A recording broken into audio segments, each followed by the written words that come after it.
Yes, the time is just gone 9 minutes past 8 on this day of Friday. And wherever you are, whatever you're doing, please stay safe and have yourself a wonderful Friday and a weekend ahead. But right now, we are here in the heat of things, and this is the 55th annual Congress of the African National Congress coming to you live out of Nazareth, the Johannesburg Expo Center.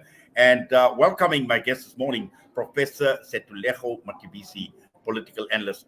Prof, good morning to you and welcome to the show.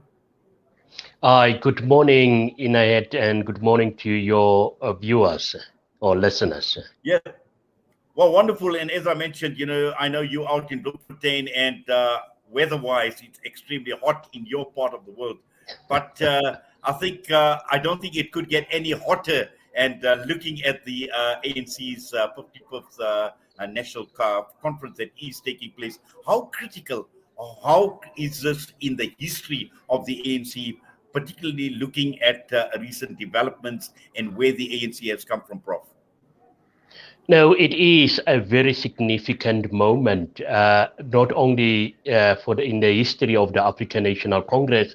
It is a significant moment for South Africans, for Africa, because if you've got an organization such as the ANC with such a large footprint, you want things to go right. You want them to debate and deliberate on policies that will change the lives of ordinary South Africans, because many South Africans are battling with many challenges. And I just briefly want to pick up on what you have described about the electrifying, environment at the conference. This is what the ANC is known for, and because sometimes it's also about the tension, because you don't know what to expect. Well, we certainly don't know what to expect because this time around it seems to be very, very different. And we know in the past some of those challenges were there. There were policies that were implemented or policies that were accepted and adopted at those conferences which were not implemented. And I'm sure they will be revisiting many of those policies this time around as well, Prof.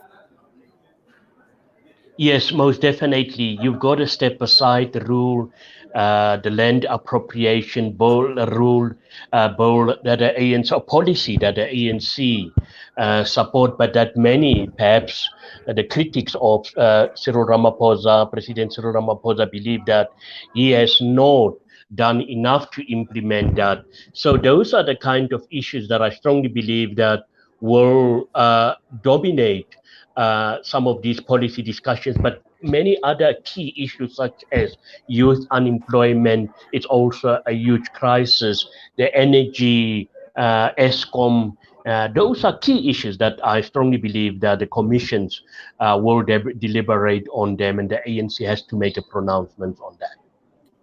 Yes, but it's also about leadership of the African National Congress and who is going to take this party forward.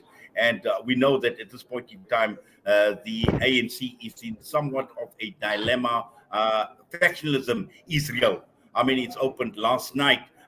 We've seen the former president Jacob Zuma making his appearance as a delegate, as a branch member, throwing the spanner in the works. And the latest we've heard about this private prosecution of the president. So all of that is still going to play out. Yeah, no, very, that is quite surprising because we also know that he has been declared terminally ill, and yeah, he is very active, taking part in very serious matter. Politics is a serious matter, but nonetheless, I think for me that is a side show because it will be one individual, but one would want to see to what extent will they want to disrupt that. It is about the leadership position, and we also know that there are two key reports that will be tabled from the ANC's Integrity Committee, a committee which I say does not have teeth because whenever it has to make up its mind, a decision, it seems as if it's passing the buck.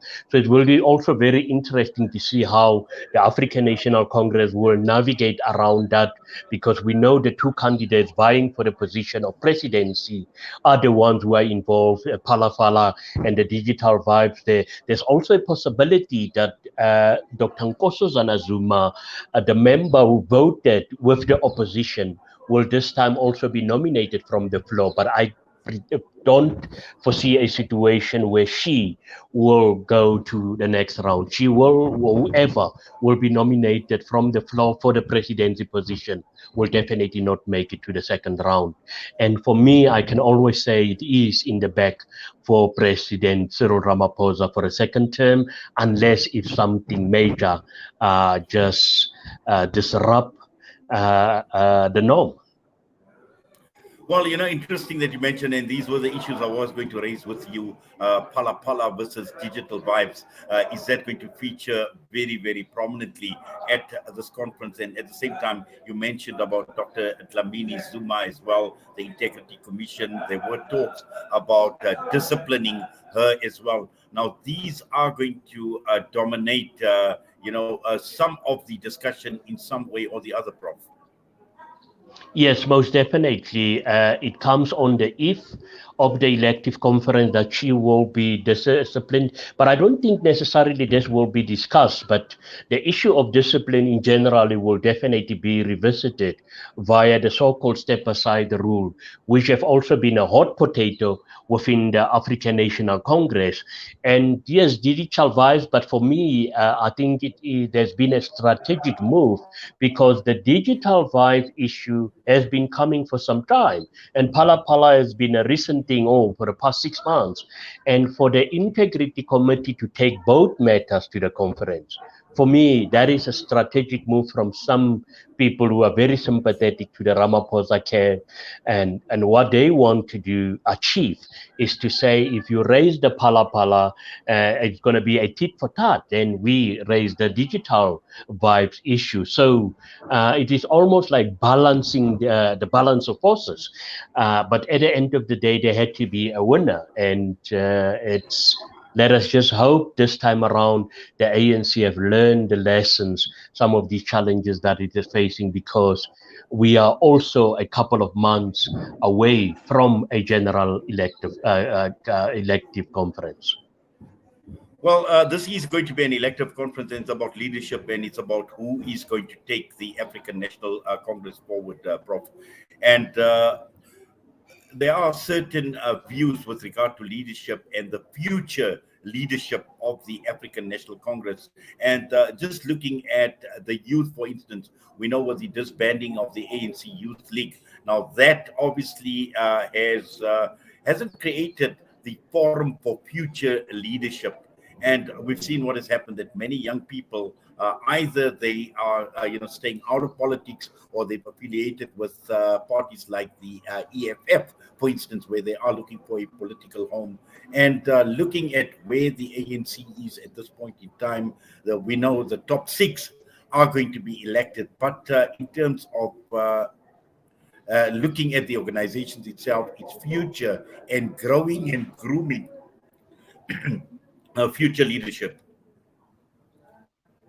Yeah, it is a huge concern, because there had to be a generational mix. There had to be gender equality or parity within the organization. We've seen how gender, irrespective of that being a fundamental policy of the African National Congress, the so-called 50-50 parity.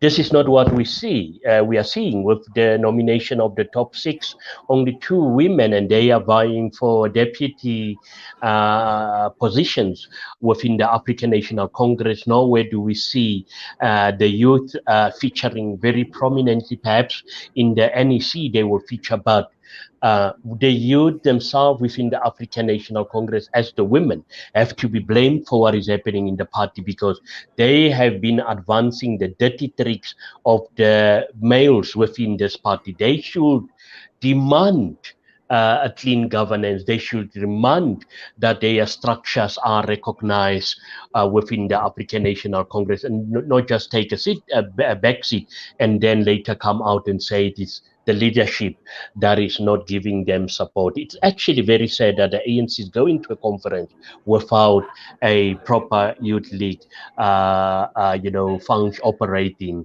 and this will definitely haunt the ANC going forward. Yes, and just finally, Prof, looking at the president himself, President Cyril Ramaphosa. Now we know that majority of the ANC have actually closed ranks and they've rallied around the president, and in all likelihood, he would be elected. But just look at him personally in his position and where he's come from with regard to the Pala Pala issue and going forward, taking the ANC to the next level. Do you believe that, considering what has happened, he has got the ability, the capacity to take the ANC forward? No, Ramaphosa has the ability, but ability needs to translate into tangible action, and tangible action is taking actions against those who lack discipline. But how is the president going to do that? Because this palafala thing will not go away because of the outcome of the parliament, and it will be a huge I don't know how to put it, achievement if President Cyril Ramaphosa, if he got a second term elected, whether he will complete the second term, because this palafala thing is going to haunt him, and he needs to take action when he needs to, unlike in the past where it seems as if he took a very cautious approach around very serious issues. Those are the kind of things that I strongly believe that the president would have to do. Well, Professor Setulego, let's see what develops over the next few days. Interesting times that we are living in, interesting times for the African National Congress. But for now, we thank you. We do appreciate you taking time out and joining us on this broadcast live out of Nazareth this morning. Thank you very much. Thanks. Professor Setulego Matabisi was us this morning to kick off the broadcast out of the Johannesburg Expo Center live, coming to you right here on Salat Media. We're going to go for a break. We'll be back.